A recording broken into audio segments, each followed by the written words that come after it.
¿Qué tal? Buenos días.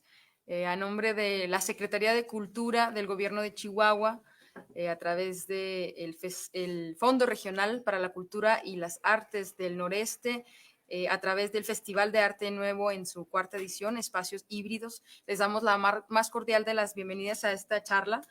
Hablemos de ciudades para todas. A continuación voy a hacer la presentación de quienes nos acompañarán en esta charla. Iniciamos con Esteban Uriel González Ríos. Él es arquitecto con especialidad en desarrollo regional sustentable.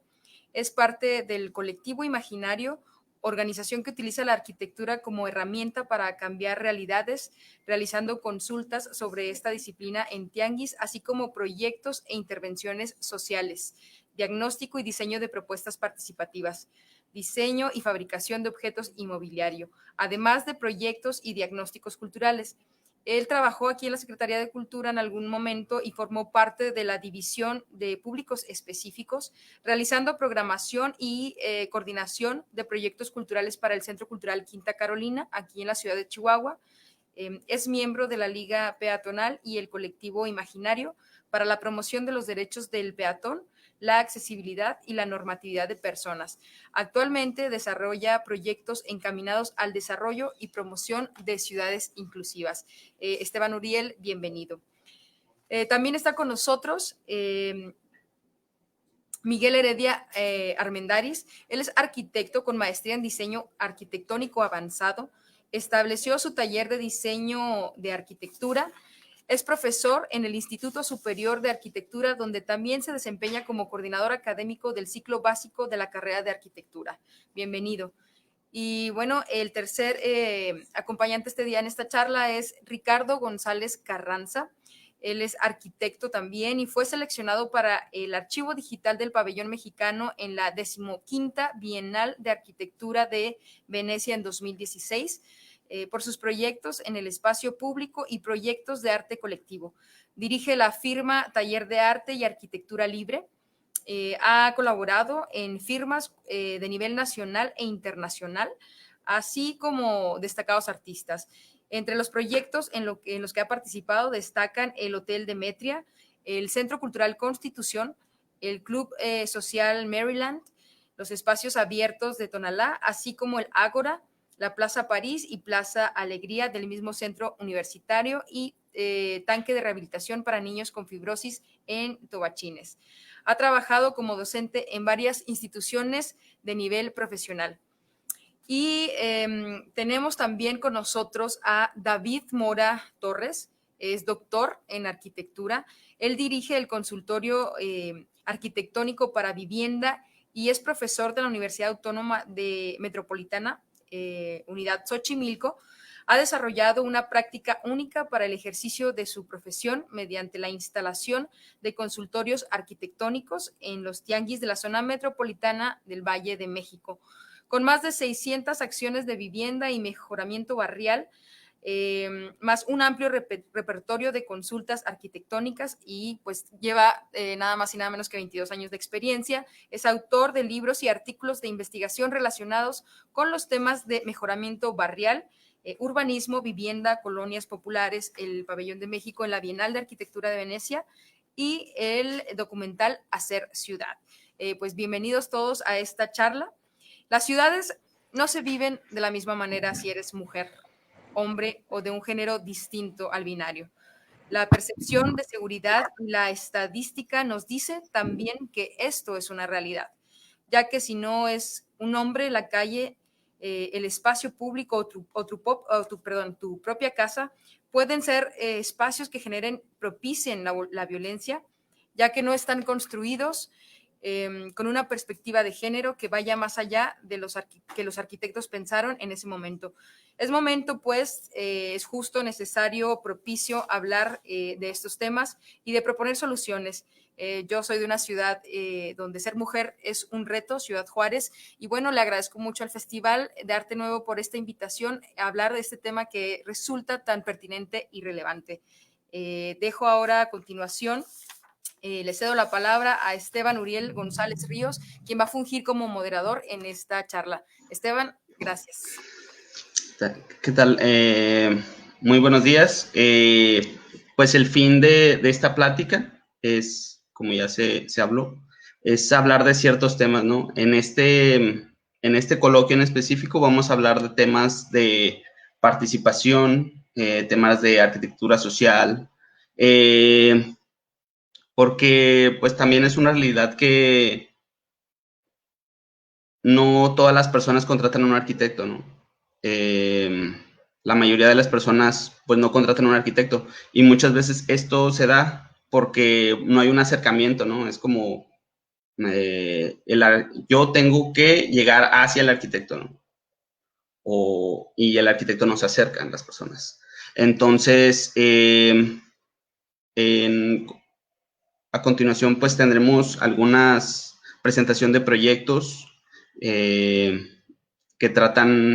se enfocan en este tema, cómo la arquitectura puede tener un impacto social, ¿no? Y cómo de manera colectiva podemos llegar a mejores soluciones o otras formas y otros futuros posibles, ¿no? Y al ver las posibilidades de lo que se pueden hacer, esto nos puede motivar a llegar a estas soluciones, ¿no? También de manera individual, de manera personal, y organizarnos para construir esta ciudad de manera colectiva. Bueno, a continuación, le cedo la palabra al arquitecto Ricardo González para que nos haga su presentación. Cada participante va a tener 10 minutos para esta presentación inicial.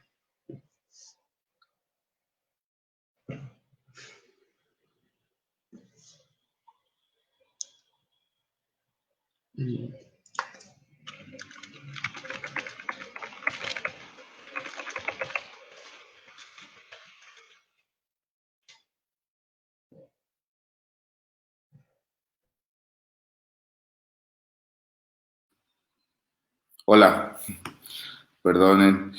Bueno, muchas gracias. Antes que nada, gracias al Festival Arte Nuevo, gracias a Esteban, a los otros panelistas por esto que vamos a compartir. Antes que nada, para empezar a tocar el tema, quisiera hacer como un panorama amplio, digamos, aspectos generales de lo que estamos hablando.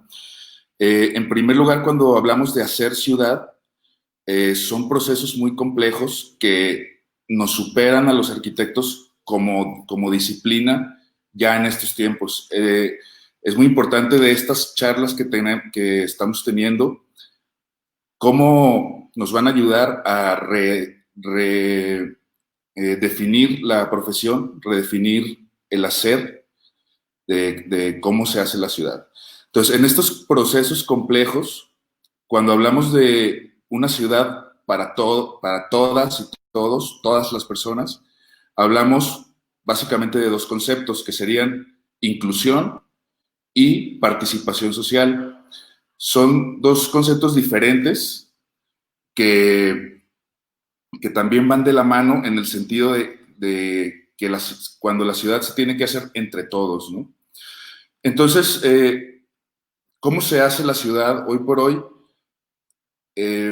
Digamos que existen herramientas a través de las cuales se hace la ciudad, y una de las principales es la política. Realmente no nos podemos negar a que es todo un movimiento de dinero, de inversiones y de decisiones que muchas veces está un poco alejado de la ciudad que queremos hacer entre todos y para todos. Entonces, para esto, últimamente se han estado diseñando procesos de participación social. ¿Cuáles son los beneficios de los procesos de participación social? Al revés, o sea, tenemos en un lado las grandes inversiones que no están consultadas, y en otro lado los procesos que pues, se pueden llevar a cabo para que esas inversiones tengan un beneficio que es el de la identidad y la permanencia, la pertenencia que se puede tener de los ciudadanos hacia el espacio público. Porque, ¿qué habíamos venido viendo antes? El enfoque, digamos, paternalista, que afortunadamente ya estamos perdiendo hacia el gobierno. Hemos empezado a tomar mano los ciudadanos en diseñar nuestras propias ciudades a la escala que tenemos cerca, ¿no? El parquecito de la esquina, arreglar el baldío.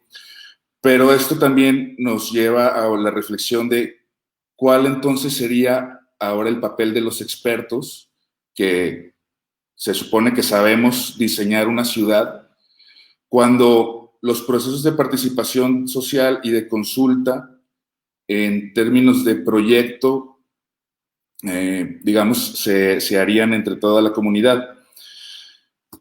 Y en estos matices que tiene la conversación, pues es lo interesante, ¿no? Lo que no sabemos, cómo es que tienen que evolucionar la práctica de la arquitectura, la práctica del urbanismo, a hacer mejores ciudades más inclusivas y, digamos, más democráticas, en el sentido de que todos, de algún modo, aportaron algo, y eso genera mejores espacios públicos. Pues, por ejemplo, el tema del mantenimiento de los espacios ya cambia de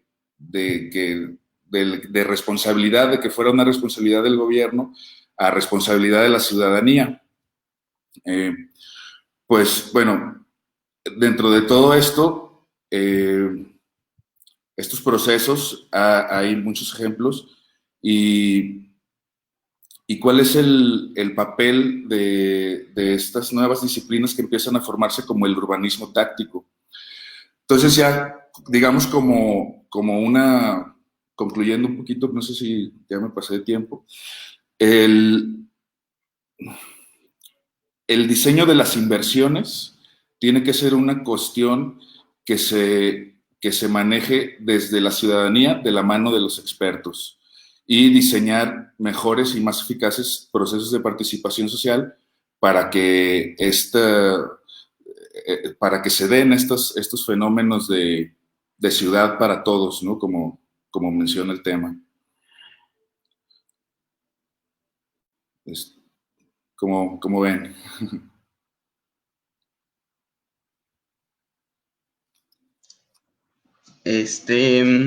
Bueno, a continuación pues, bueno, antes que nada, comentar, sí, las políticas públicas es una manera muy importante, ¿no? de poder participar y poder cambiar muchas cuestiones, ¿no? que vivimos en la ciudad. Y a continuación pasaríamos a la presentación del arquitecto David Mora Torres, de CAVI Consultorio de Arquitectura de Vivienda. Listo. ¿Sí se me escucha? Sí. Sí, perfecto, gracias. Sí. Miren, yo tengo, regrésense a la primera hoja, porfa, desde el mero título. Ahí donde dice una ciudad para todos, exacto. Yo tengo con este proyecto ya prácticamente 20 años, un poquito más. Yo inicié esto de los consultorios arquitectónicos para vivienda en los tianguis. Y bueno, tal cual se entiende, es ponerme literalmente en los tianguis, ¿no? Inicié esto hace años y lo inicié debido a que me quedé sin empleo, y una manera de acercarme a tener empleo era ponerme en un tianguis. No sé, Marlon, ¿pueden poner la siguiente foto? Ahora sí, la siguiente lámina. Ok, les voy así brevemente para que sepan cómo soy y de qué trabajo y por qué me he empapado en estas cosas de la urbanización. Esto que están viendo ustedes en la Caribe es mi primer despacho arquitectónico. Es decir, van a encontrar que ahí hace 20 años yo ponía un letrero que decía soy arquitecto David Mora Torres y ponía mi teléfono. La imagen que están viendo abajo precisamente del tianguis es el tianguis donde me ponía. Ahí duré bastante tiempo, como unos 2-3 años. Funcionó también en estas zonas que después me trasladé a una casa de materiales, en donde yo estaba arriba en la casa de materiales, y hacía negocios como si fuera tipo Dr. Simi, pero en el 2004, antes que el Dr. Simi. Y bueno, una de las técnicas de hacerme publicidad era a través del papel de las tortillas en donde lo envolvía y me daba a conocer en toda la comunidad, igual que en la iglesia. Lo que hacía era, yo ayudé a construir esta iglesia, bueno, a diseñarle ciertas cosas, etcétera, y bueno, me ayudaba mucho el padrecito a promocionarme entre toda la comunidad. Entonces, de esta manera me fui acercando a la comunidad. Las colonias donde trabajo son literalmente colonias de extrema pobreza, no son colonias que estén ni planificadas ni urbanizadas, no tienen ningún tipo de servicio y prácticamente todo se hace sea vecinal o sea por grupos, pero al final de cuentas todo es autoconstrucción y autoproducción. Yo me manejo a través de estas consultas. Se van a dar cuenta que también en esta misma diapositiva tengo una propaganda de cómo me manejo en consultas y cómo es lo que explico que voy a hacer. Ahora ya por fin entró nuestro compañero. Y bueno, también al último lo que manejo mucho es como una especie de receta médica para explicarle a los pobladores qué es lo que tienen que hacer tanto urbanamente como en las casas. Entonces, igual que un médico, voy dando estas recetas dependiendo del tipo de consulta que necesiten. La siguiente, por favor. Si pueden ponerme la siguiente diapositiva. Listo, ya bueno, aquí prácticamente es la última diapositiva. No quise hacerla muy larga esta presentación. Ahí me van a encontrar en los tianguis. Digamos que este es el puesto formal, ¿no? De como ya me pongo, me he llegado a poner en mesas de plástico con sillas de plástico y hasta en guacales y demás. Esto me ha ayudado muchísimo al aspecto de relacionarme con la gente, ¿no? A tener este acercamiento con la población. Entonces, yo veo esto del problema de inclusión de otra forma. Yo veo el problema de inclusión no nada más como un problema de género o de situación, que más bien también interviene en la situación de la pobreza, que es un elemento que se agrega, no nada más a esto de la segregación, que se agrega al fenómeno de segregación social debido a todas las cuestiones culturales que tenemos en nuestro país. Y creo que el enfoque que tenemos acerca de generar ciudad, este enfoque no es que sea una obligación del gobierno hacerla, sino más bien tiene que ser una cuestión en que tiene que haber sido de forma horizontal, no vertical como se maneja actualmente. Yo sí creo que en muchas de las cosas el gobierno debería estar obligado a generar ciudad, aunque para esa es su función. En otras, definitivamente, la población lo resuelve, pero lo resuelve porque no tiene el conocimiento de hacerlo, y lo resuelve porque no hay quien los ayude asistencialmente a resolverlo, pero no significa que sea lo correcto. Yo creo que lo correcto es que el gobierno, en cierta forma, sí debe de hacerse responsable de esto. En cuestión de los espacios públicos, bueno, los espacios públicos, yo he trabajado durante años en estas colonias, yo he generado iglesias, mercados, escuelas, y generalmente los espacios públicos son organizados por los pobladores en las colonias de escasos recursos y la mayoría de las veces son organizados por mujeres. Es decir, estos espacios públicos de tanto mantenimiento como construcción, las mujeres son quienes dirigen estos espacios públicos. Entonces, habría que ver las escalas en cuestión de ordenamiento que tenemos que manejar. Entonces, no nada más es una cuestión de género, sino también una cuestión social. Me refiero social a un estrato social. De alguna manera, estamos muy lejos de tener una organización táctica, estamos muy lejos de tener una organización donde el gobierno se acerque a la comunidad. Yo creo que todavía nos falta muchísimo, muchísimo que aprender, y creo que debemos empezar nosotros, independientemente, no esperar a que el gobierno nos dé algún asistencialismo. Yo lo he trabajado durante años sin apoyo de ningún gobierno, y creo que se puede generar simplemente tratando de educar a los estudiantes, a los nuevos futuros arquitectos o a los nuevos futuros profesionistas, no importando la carrera, acercarse a estas comunidades, no importando la situación social que tengan. Pero yo creo que fuerte no nada más es una situación de género, sino de estrato social. No, no sé si No, si voy bien, o le damos chance al otro panelista.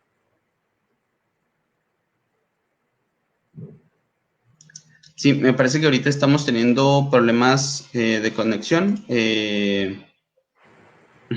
pero ahorita hay tiempo, hay espacio para, si gustas, ahondar en lo que nos comentas, o podemos empezar como a dialogar como estas posibles puntos de encuentro entre por ejemplo, entre las distintas propuestas, ¿no? Que ahorita se comentaron.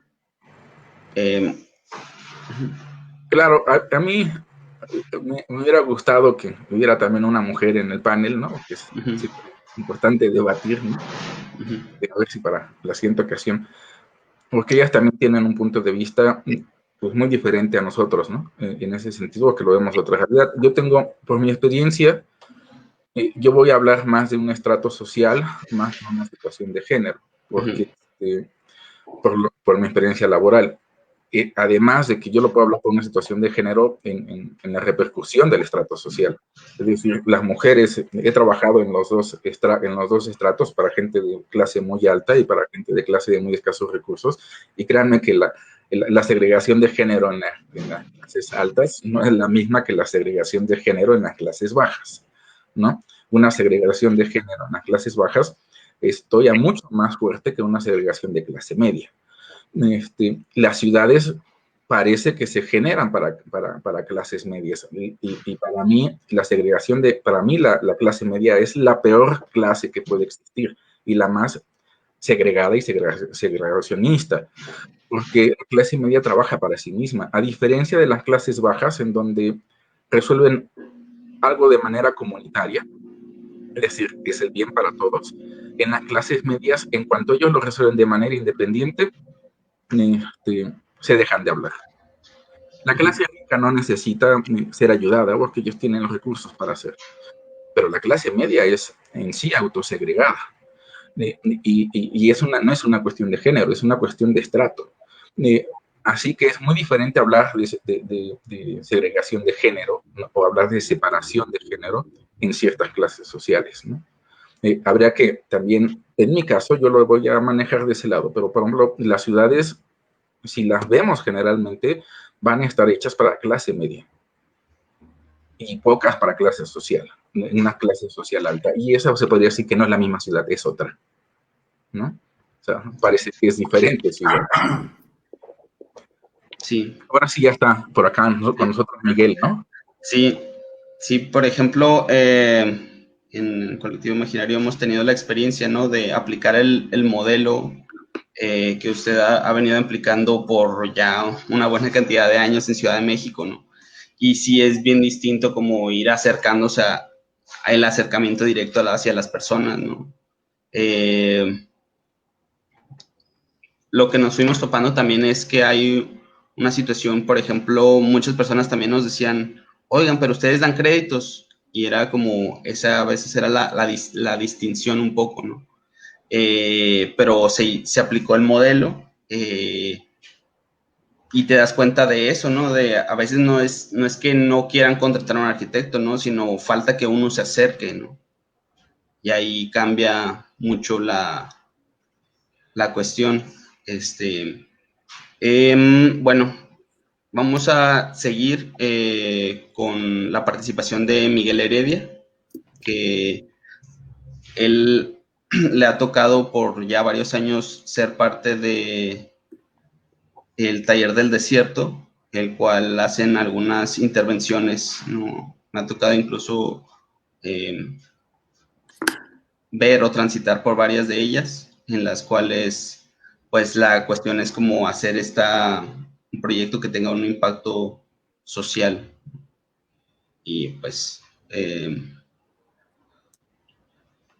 ya, listos. Hola, hola, buenos días. ¿Sí se escucha todo bien? Muy bien.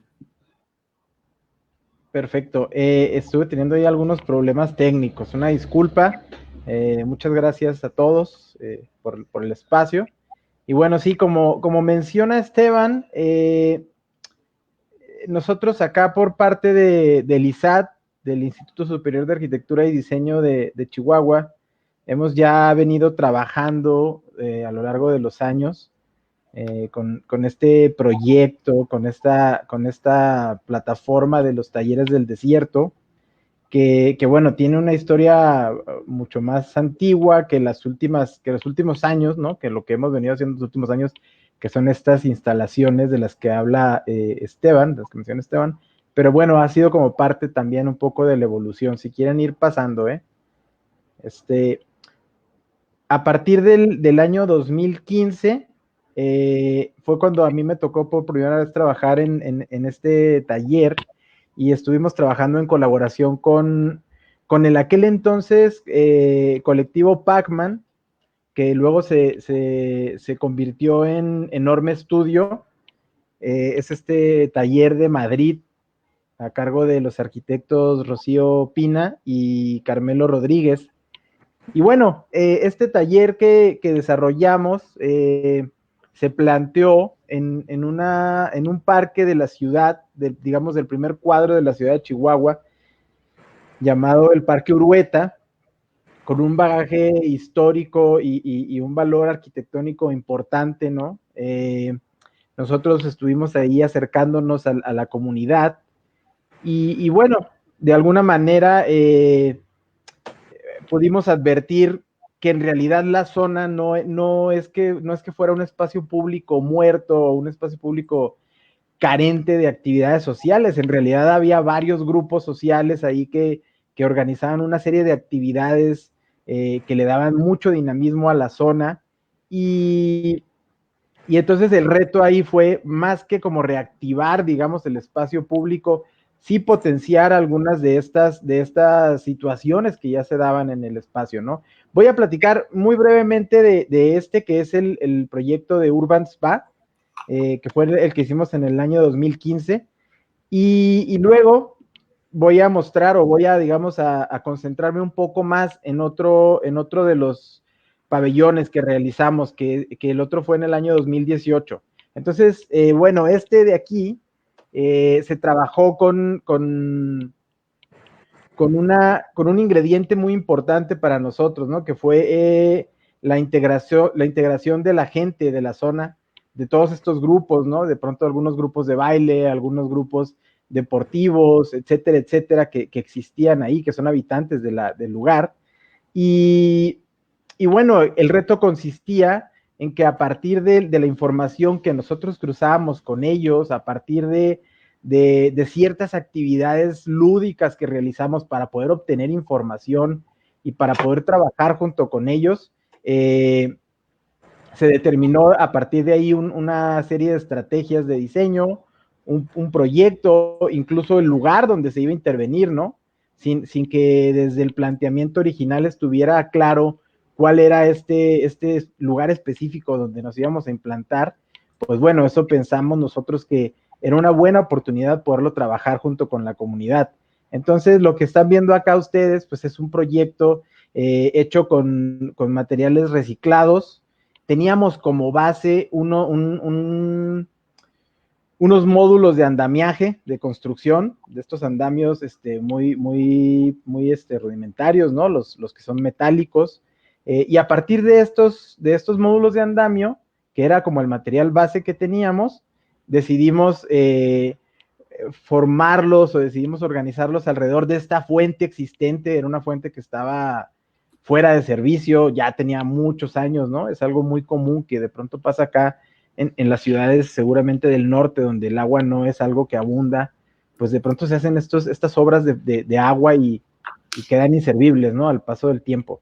Entonces, hubo ahí un trabajo de gestión, de estar empujando ahí al ayuntamiento para que nos diera apoyo y pudieran reactivar la fuente, que finalmente era el corazón del proyecto, ¿no?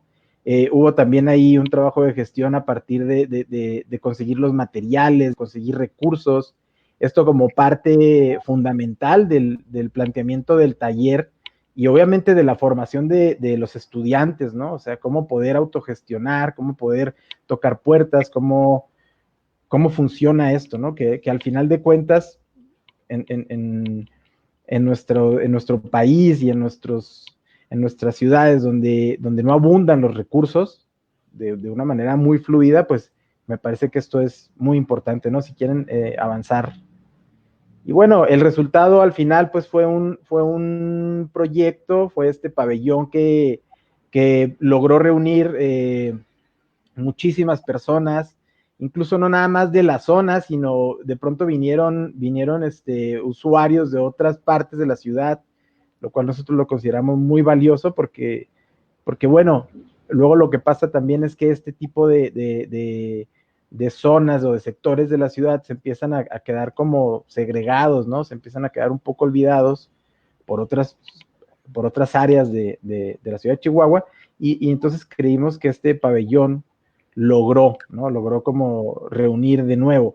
Fue un pabellón itinerante, desafortunadamente los materiales y los andamiajes pues eran prestados, el pabellón estuvo aproximadamente un mes y medio, y bueno, se desmontó, y para nosotros pues fue como un ensayo, fue como esta especie de modelo y de demostrar, digamos, a la comunidad cómo a partir de arquitectura, cómo a partir de espacio público pueden empezar a suceder y a potenciar un montón de cosas que son las que necesitamos en la ciudad, ¿no?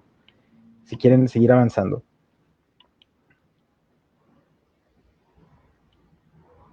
Se quedó atorado. Siguiente, por favor. Y bueno, este es otro de los proyectos en el que nos tocó participar ahí muy directamente. Este proyecto es el más reciente que hemos trabajado, fue apenas el año pasado, en 2019. Este pabellón se llama Antelia, y de igual manera, se trabajó en el centro de la ciudad, sí, casi en el mero corazón del centro de la ciudad. Está a un costado prácticamente de la catedral, en una de las primeras plazas que se dieron acá en la ciudad de Chihuahua. Entonces, es una plaza también con un bagaje histórico importante, y bueno, al final se dio este foro urbano, así fue como se bautizó. Estamos hablando de que estos proyectos participan en ellos alrededor de entre 40 a 20 estudiantes, de 20 a 40 estudiantes, y participamos ahí maestros y también estos invitados que tenemos, como en el anterior que fue Enorme Estudio. Acá participó con nosotros República Portátil, un taller de diseño de espacio público, de arquitectura de Chile. Y bueno, el resultado, como lo pueden ver ustedes, también se aprovechó una de las zonas de la plaza. Es una plaza muy pequeñita, es una plaza con una vida y una actividad y una dinámica muy distinta al parque anterior que vimos, ¿no? Acá es una plaza donde el mayor usuario pues son las personas ya mayores, ¿no? Hay comercio, hay alimentos, hay una serie de cosas que a nosotros nos parecieron que podían funcionar muy bien para poderlas integrar en el pabellón de Antelia, el cual realmente pues es muy sencillo, es una organización centralizada a partir de estos puntos que casualmente pues descubrimos que son unos puntos focales sonoros. Te paras en el centro, ahí se ve un poco, y el eco se escucha como de una manera importante, ¿no? Hay unos efectos de sonido muy interesantes en esta plaza, y el foro Antelia al final funcionó como también detonante. El día de la inauguración logramos reunir ahí músicos, performers, una serie de situaciones que al final hacen ciudad, y que es lo que nos gusta, ¿no? Ver la ciudad activa, ver la ciudad viva. Es una estructura de madera, esta sí la hicimos desde cero prácticamente. Igual, la misma dinámica, ¿no? La gestión de los recursos, en materiales, en efectivo, de pronto, apoyo de ciertas dependencias, tanto privadas como públicas, ¿no? Obviamente el ayuntamiento pues también tiene que de alguna manera tomar una participación importante en este tipo de proyectos. Siguiente.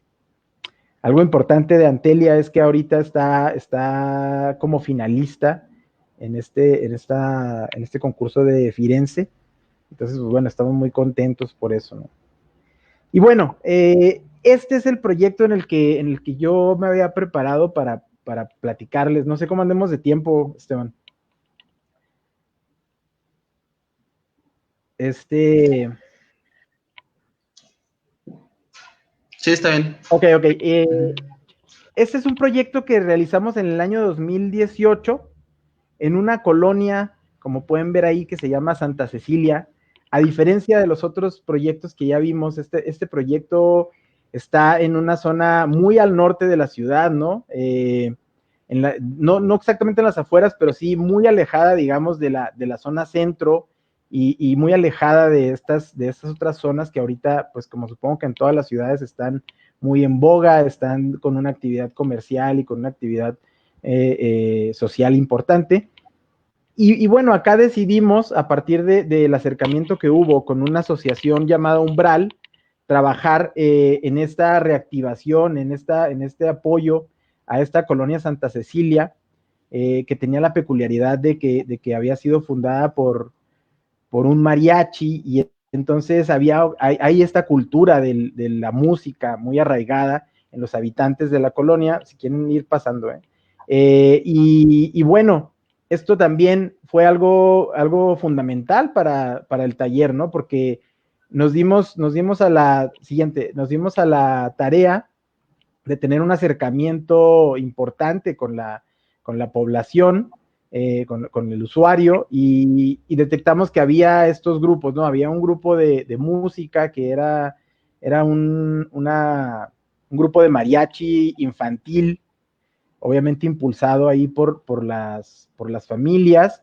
Había también un grupo de fútbol, había un grupo de una iglesia católica que están precisamente, trabajando en esta reconstrucción de la iglesia. Ahí se ve al fondo, ellos la estaban construyendo con sus propios medios, ¿no?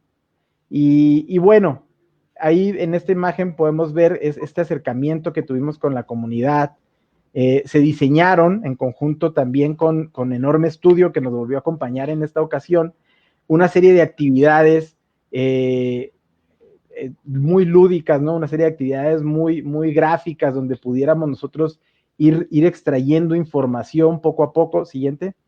Y entonces irán viendo en estas imágenes cómo fue ese acercamiento con el usuario de la zona, ¿no? Con la población, y la verdad es que fue algo bien enriquecedor, porque es como ese diálogo del que no escuché ahorita totalmente las participaciones de mis compañeros panelistas, pero también ahí de pronto escuché algo de la importancia de poder incluir, ¿no? De poder acercarnos a la ciudadanía, de poder acercarnos a los usuarios de las distintas zonas de las ciudades y poder hacerlos partícipes, ¿no? De estas actividades y finalmente en la toma de decisiones, ¿no? De lo que es la arquitectura y de lo que es el espacio público. Siguiente.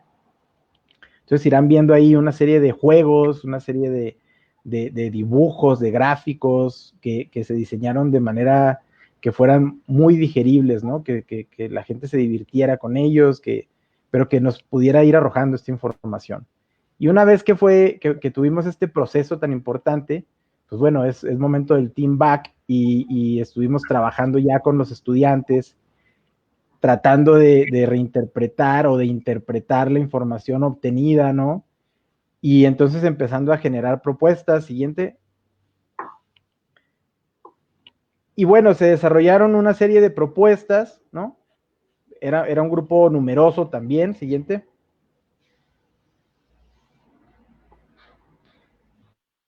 Siguiente. Entonces acá iremos viendo como todo este proceso de exploración, este proceso de trabajo. Al final se optó por una de las propuestas que creímos que era la más óptima, ¿no? Y acá está donde se la estábamos presentando a la comunidad. Ellos tienen ahí algunas casas que funcionan como centros comunitarios, donde se reúnen y discuten una serie de cosas, ¿no? Acá estamos viendo esta maqueta de cómo iba ya a finalmente ser el pabellón.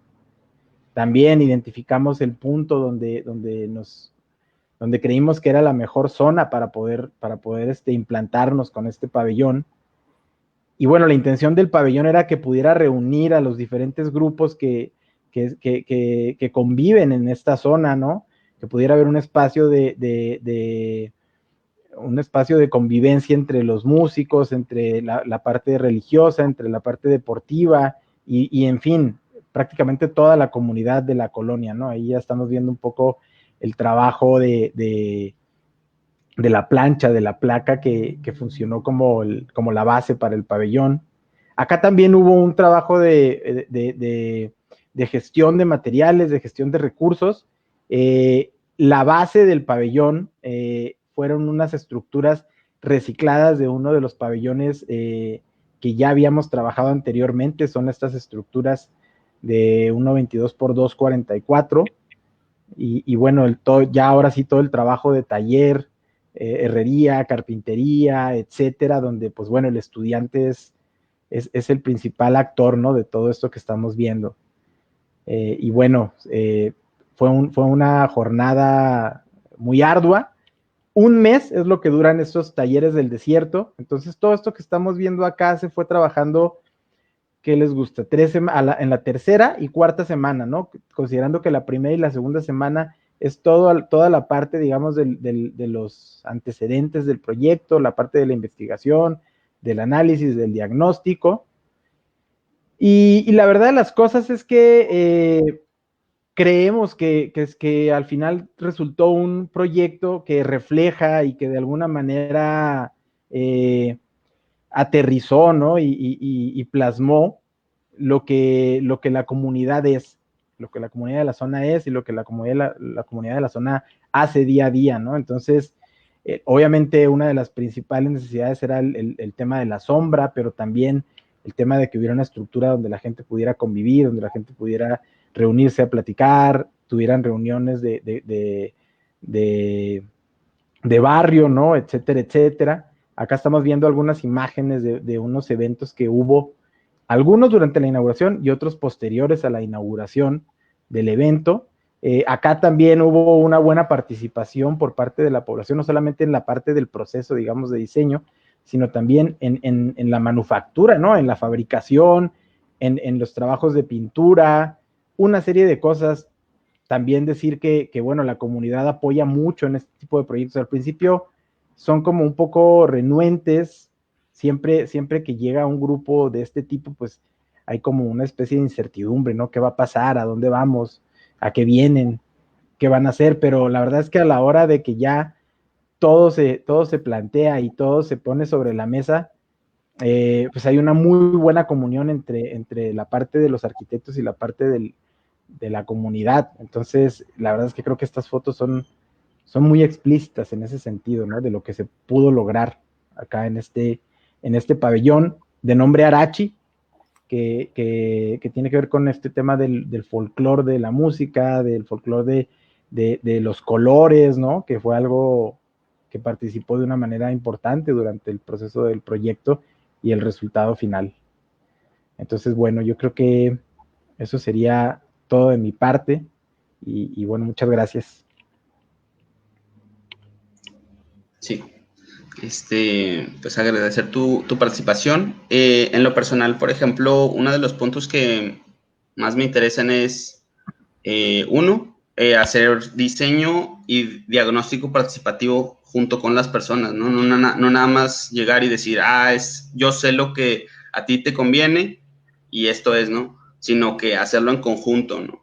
El otro punto es cómo pasar también de un proyecto como que nace efímero, que va a durar solo un breve periodo de tiempo, ¿no?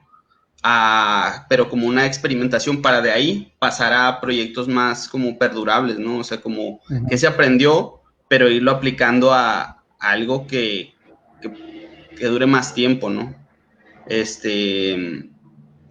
A continuación, pasaríamos, le daría la palabra al arquitecto Ricardo, si gusta compartirnos alguna experiencia adicional o platicar en torno a las distintas experiencias que se han compartido. Sí. Gracias. Bueno, primero felicitar a Miguel y a David por su trabajo, muy bueno. Creo que precisamente el beneficio que vamos a tener de estas charlas es que poco a poco, creo que tocaste, Esteban, el punto medular en lo último que dijiste, hay que poner en la agenda de gobierno este tema de una nueva manera de proyectar de la mano de la gente. Pero yo tengo aquí varias anotaciones que hice de cosas que de repente pueden hacer que evolucione un poco más este tema de trabajar así. Para empezar, me gustaría hacer como un comentario acerca de la ciudad, del cómo se hace ciudad. Es muy interesante en los proyectos de urbanismo táctico. La arquitectura deja de ser, vaya, objeto o algo así, por ser un acontecimiento. Se transforma en un acontecimiento y estos acontecimientos son los que realmente le dan a la ciudad lo que es, su cultura.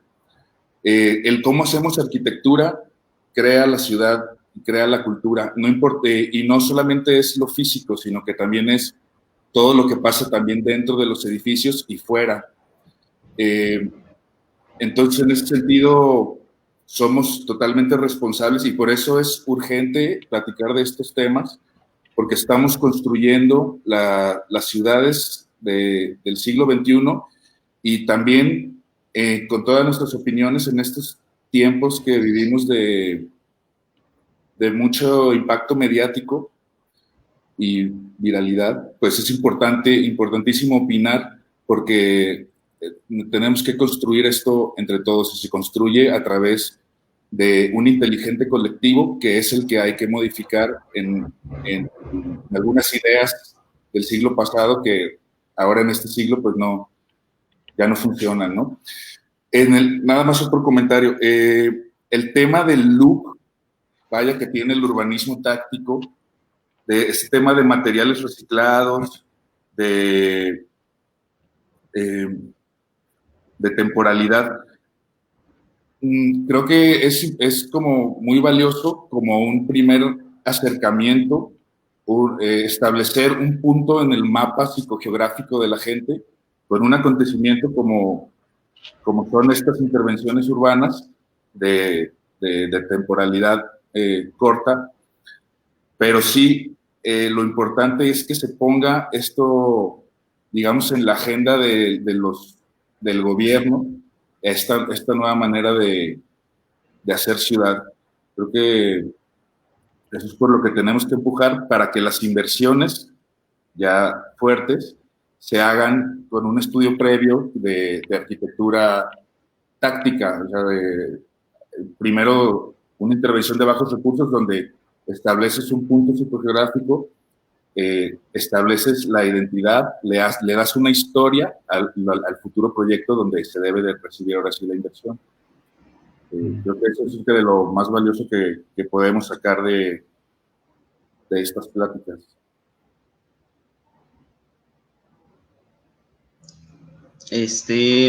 Y a continuación le cedería la palabra al arquitecto David Mora, para que la misma dinámica.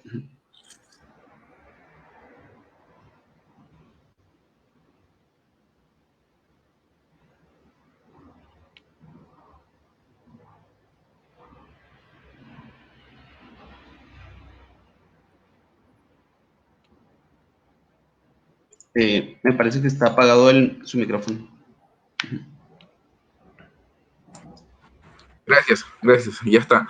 Esto es chistoso. Sí. Hablas al aire y no sabes. Qué bueno que no dije nada mal. Pero yo creo que es momento de replantear precisamente en las escuelas, en las universidades, esta nueva forma de educar, ¿no? Sí tenemos un descontrol todavía en cuestión de que las escuelas todavía no están lo suficientemente cerca de la realidad de plantear una nueva visión. a veces las escuelas, yo como profesor de universidad, los proyectos siguen siendo un poco aterrizados, ¿no? Es decir, de repente estamos en una nube, ¿no? Y cuando tratamos de aterrizarlos, no sabemos exactamente qué hacer, ¿no? Y por lo pronto, los chavos salen de las escuelas y no saben a qué se están enfrentando para hacer ciudad, ¿no? Es decir, ¿cuáles serían los primeros pasos vaya, ni siquiera saben cómo cobrar cuando se trata de hacer un proyecto arquitectónico, menos de realizar un proyecto de hacer ciudad. Y las carreras de urbanismo pareciera que se meten más a una cuestión de política y de planeación urbana, que más de aterrizarlo en una manera real en un territorio, ¿no? Es difícil, es una situación difícil. Y a falta de una claridad entre la relación del gobierno con los pobladores o con la ciudadanía, bueno, pues se puede caer en los conflictos del clientelismo, ¿no? Hay que darles a los nuevos estudiantes, sobre todo, más que a los viejos arquitectos, porque los viejos ya estamos incluidos en otros rollos y a lo mejor regresar es difícil, pero sí podemos darle a los nuevos estudiantes estas nuevas perspectivas de cómo tienen que aterrizarse, cómo tienen que amalgamarse con la ciudadanía, ¿no? Hay que empaparlos de estas nuevas posibilidades. Lamentablemente, tenemos que educarlos de una forma en la que el gobierno no los puede apoyar, ¿no? O sea, es decir, el gobierno no va a hacer nada por nadie en este sentido, y menos cada vez que la situación económica es más difícil. Y que además el gobierno se caracteriza por tener un tiempo de agenda 6 años después de que se le presentó el proyecto. O sea, hasta el siguiente sexenio vamos a ver si ese proyecto se ha aprobado, ¿no? Tenemos 2 tiempos políticos diferentes, bueno, un tiempo político y tenemos un tiempo de necesidades en la población. La población lo necesita hoy, el tiempo político lo manda en la siguiente campaña, ¿no? Entonces, eso es lo que hay que enseñarle a los nuevos jóvenes, es decirles, bueno, nuevos y viejos podría ser, pero al final de cuentas, y no nada más arquitectura. Hacen falta psicólogos, hacen falta dentistas, hacen falta terapeutas, hacen falta un montón de cosas que tendrían que ser en conjuntos integrales para poder llegar a estas comunidades. Hacen falta diseños industriales, hacen falta abogados, contadores. Hacer estas nuevas intervenciones de planeación urbana no implica que sea nada más el arquitecto el que está manejando esto. Yo creo que seríamos uno de los muchos que se necesitan para hacer esta planeación urbana. Realmente necesitamos que estén en ese momento, tanto en mis tianguis. Yo en mis tianguis, por ejemplo, se juntó un veterinario conmigo, tengo un contador y tengo un abogado. Y estamos hablando del abogado, habla de cuestiones ejidales, y mientras que el veterinario le da servicio a todos los perros que están abandonados en la calle y de los vecinos. Es decir, y cuando hablamos de una ciudad para todas las personas, tenemos que hablar de una ciudad también para todas las profesiones. Y no nada más de arquitectos, ¿no? O sea, nosotros como arquitectos no somos la panacea, en realidad somos el principio de lo que estamos viendo por nuestra profesión, pero en realidad no tenemos ni la menor idea de cómo se ve en otras profesiones que son indispensables. Simplemente verlo desde un punto de vista medioambientalista o psicológico, ya desde ahí estamos totalmente fuera de la realidad, porque somos arquitectos y no estamos especializados en todo. Entonces, yo creo que tendríamos que empezar por hacer una planeación estratégica integral con otras profesiones. Y eso es lo que tenemos que aprender de estas charlas. Por eso es tan importante que no nada más tengamos arquitectos en estas charlas, sino que tengamos de todos.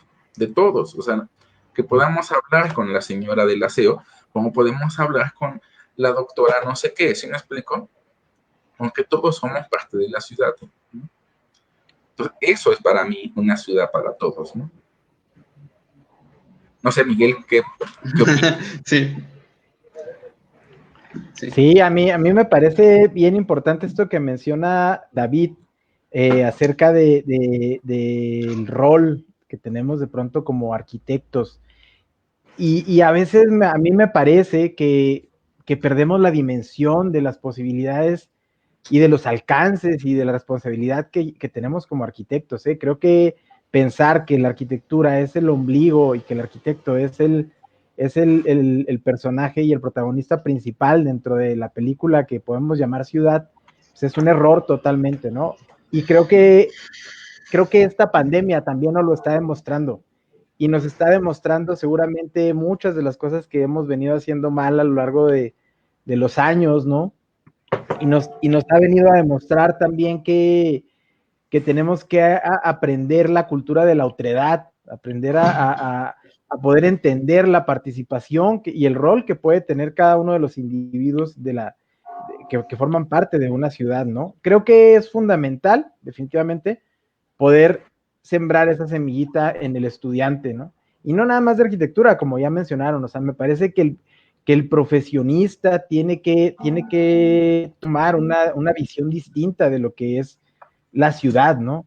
Entender que la ciudad es de todos, entender que el espacio público lo vivo yo y lo vive el que va caminando enseguida de mí, y de alguna manera somos responsables uno del otro, ¿no? Porque vamos pasando por el mismo espacio, porque si yo voy conduciendo mi auto, pues bueno, obviamente soy responsable de lo que va pasando alrededor de mí, y tenemos que generar una conciencia social, me parece, ¿no? Alrededor de esta idea de ciudad, alrededor de esta idea de poder ir construyendo una mejor sociedad, que finalmente es lo que queremos, ¿no? Y la ciudad me parece que es una herramienta para eso.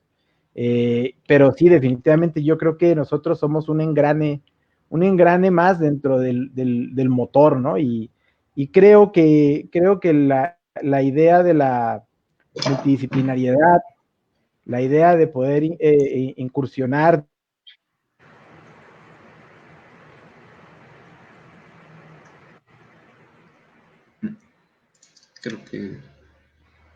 Creo que lo sacó. Uh-huh. Sí, bueno, abonando un poco a lo que comentaba. Ok. Sí. Esto se ve chistoso, ¿no? Lo bueno es que no la agarraron en mal ángulo, ¿no? Sí, bueno, abonando a algunos de los puntos que comentaba, ¿no?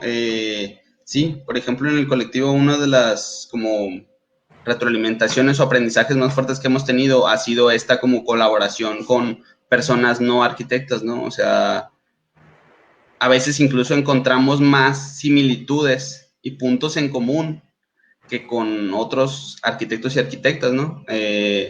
Hemos colaborado como en pláticas de grupos de autogestión o de distintas carreras, ¿no? Antropología, que también es algo muy necesario, que te dan otra visión, ¿no? No nada más como esta línea de, aquí la arquitectura se desarrolla así, ¿no? Pero todas las personas en la ciudad no todas son arquitectas, ¿no? Entonces sí te da un bagaje muy fuerte, ¿no?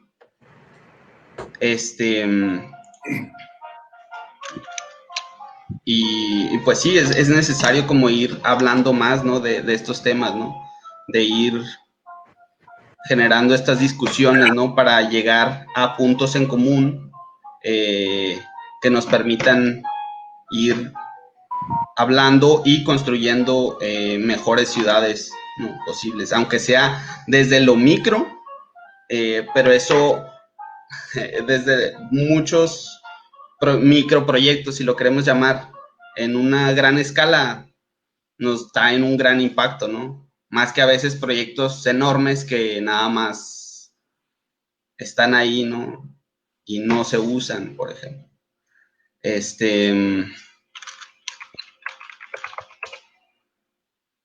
Me parece que sí. Y pues sería como eso, ¿no? O sea, cómo ir caminando a que sea más fácil, ¿no? Vivir la ciudad, transitar la ciudad y colaborar, ¿no? Hacia ese fin. Bueno, sin duda, agradezco a nombre de la Secretaría, al propio equipo del festival que está haciendo una gran labor aquí detrás de esta pantalla, y sobre todo abordando un tema tan relevante en la ciudad, sobre todo en provincia, la provincia de México, que está muy alejada de este concepto de vivir la ciudad, de este concepto de arquitectónico del que ustedes han plasmado aquí. Sin duda, recojo muchos comentarios muy interesantes, y lo último que comenta el doctor, el arquitecto Mora, respecto a estas maneras o de cómo se desenvuelve la política pública acotada a los tiempos, pues es complicada, y sin duda el ciudadano es el que padece esta realidad. Es una tarea que recogemos para ya una vez, digamos, abordado este punto que es tan importante, enriquecerlo con la presencia de personas que justamente no sean arquitectos, pero que sí viven la ciudad con esa pues, cotidianidad, ¿no? Que necesitan, que sean tomados en cuenta para la modernización, la adecuación, los rescates de espacios públicos en su calle, en su colonia. Y bueno, o sea, ¿qué les digo? Una ciudad como Juárez, no puedo tener otra referencia, que es una ciudad importante en el país, en la frontera de México. No sé si tengan el gusto de conocerla, pero lo que la rescata y lo que la levanta es la hospitalidad de la gente, no la infraestructura. Es una infraestructura muy descuidada y nada prolija, donde el ciudadano no es sola persona, no es el centro de las decisiones que se toman. Es importante asumir esa realidad para poder transformarla, que desde la parte de cultura yo creo que este es un primer paso. Gracias a todos por esas aportaciones tan importantes, por enseñarnos esta otra parte que a lo mejor la gente que estamos involucradas en áreas artísticas necesitamos tener en cuenta. A nombre de la Secretaría de Cultura, a nombre del Fondo Regional para la Cultura y las Artes del Noreste en México, y por supuesto del Festival de Arte Nuevo en esta su cuarta edición, les agradecemos a ustedes pues, que compartieran su experiencia con nosotros, y a aquellos que nos vieron a través de la pantalla, pues también les agradecemos su presencia y permanencia. Hasta pronto. Hasta luego. Gracias. Hasta luego, muchas gracias.